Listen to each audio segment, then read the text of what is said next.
नमस्कार मित्रों, आपका इस वीडियो में स्वागत है। आप इस वीडियो के माध्यम से शिव महापुराण की महानता को जानेंगे। आपका धन्यवाद, आपने इस कथा को सुनना चाहा तो अंत तक इस वीडियो में बने रहें। एक बार की बात है, पंडित सोनक जी ने महाज्ञानी सूत जी से पूछा, कलयुग में इस कथा के द्वारा कौन कौन से पापी शुद्ध होते हैं, उन्हें कृपा पूर्वक बताइए और इस जगत को कृतार्थ कीजिए। सूत जी बोले, मुनि, जो मनुष्य दुराचारी, खल तथा काम क्रोध आदि में निरंतर डूबे रहने वाले हैं, वे भी इस पुराण के श्रवण पठन से अवश्य ही शुद्ध हो जाते हैं। मित्रों, इसी विषय में जानकार मुनि इस प्राचीन इतिहास का उदाहरण दिया करते हैं, जिसके श्रवण मात्र से पापों का पूर्णतः नाश हो जाता है। मित्रों, धन्यवाद, आप यहाँ तक बने रहे और अब यह कथा शुरू हो रही है। मैं जानता हूँ कि आपका समय व्यर्थ नहीं जाएगा और आपको यह कथा सुनकर बहुत ही अच्छा लगेगा, तो बने रहिए अंत तक इस कथा में। पहले की बात है, एक नगर में एक ब्राह्मण रहता था, जो ज्ञान में अत्यंत दुर्लभ, दरिद्र, रस बेचने वाला तथा वैदिक धर्म से विमुख था। वह स्नान, संध्या आदि कर्मों से भ्रष्ट हो गया था और वेश्यवृत्ति में तत्पर रहता था। उसका नाम था देवराज। वह अपने ऊपर विश्वास करने वाले लोगों को ठगा करता था। उसने ब्राह्मणों, क्षत्रियों, वेश्यों, शूद्रों तथा दूसरों को भी अनेक बहानों से मारकर उनका धन हड़प लिया था, परंतु उस पापी का थोड़ा सा भी धन कभी धर्म के काम में नहीं लगा था। वह वेश्यगामी तथा सब प्रकार से आचार भ्रष्ट था। एक दिन घूमता घामता वह देवयोग से प्रतिष्ठा अनुसार सूजी प्रयाग में जा पहुंचा। वहां उसने एक शिवालय देखा, जहां बहुत से साधु महात्मा एकत्र हुए थे।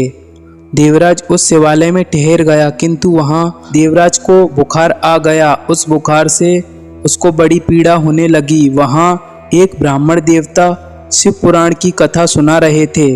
बुखार में पड़ा हुआ देवराज ब्राह्मण के मुख से निकली हुई उस शिव कथा को निरंतर सुनता रहा। एक महीने के बाद वह बुखार से अत्यंत पीड़ित होकर चल बसा। मित्रों, यहाँ से आपको बड़ा आनंद आएगा। भगवान भोलेनाथ अपने भक्त के लिए कितना कुछ कर सकते हैं, आप सोच भी नहीं सकते। देवराज का शरीर लेने के लिए यमराज के दूत आए और उसे पासों से बांधकर बलपूर्वक यमपुरी में ले गए। इतने में ही शिवलोक से भगवान शिव के पार्षगण आ गए। उनके गोर अंग कर्पूर के समान उज्जवल थे, हाथ त्रिशूल से सुशोभित हो रहे थे। उनके संपूर्ण अंग में भस्म लगी हुई थी। रुद्राक्ष की माला उनके शरीर की शोभा बढ़ा रही थी।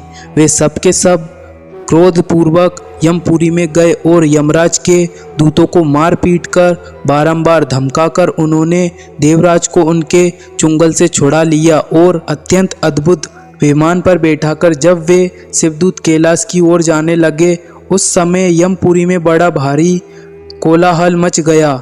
उस कोलाहल को सुनकर धर्मराज अपने भवन से बाहर आए।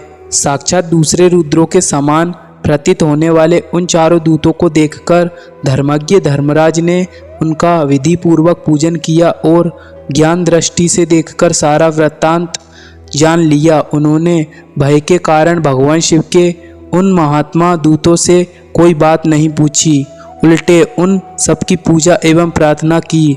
तत्पश्चात वे शिवदूत कैलाश को चले गए और वहां पहुंचकर उन्होंने उस ब्राह्मण को दया सागर सांब शिव के हाथों में दे दिया। और फिर भगवान शिव उस ब्राह्मण से बोले, पुत्र, तुमने जीवन में जितने भी पाप किए थे, वह पाप ज्वर में पीड़ित रहकर शिव पुराण की कथा सुनने से नष्ट कर दिए हैं।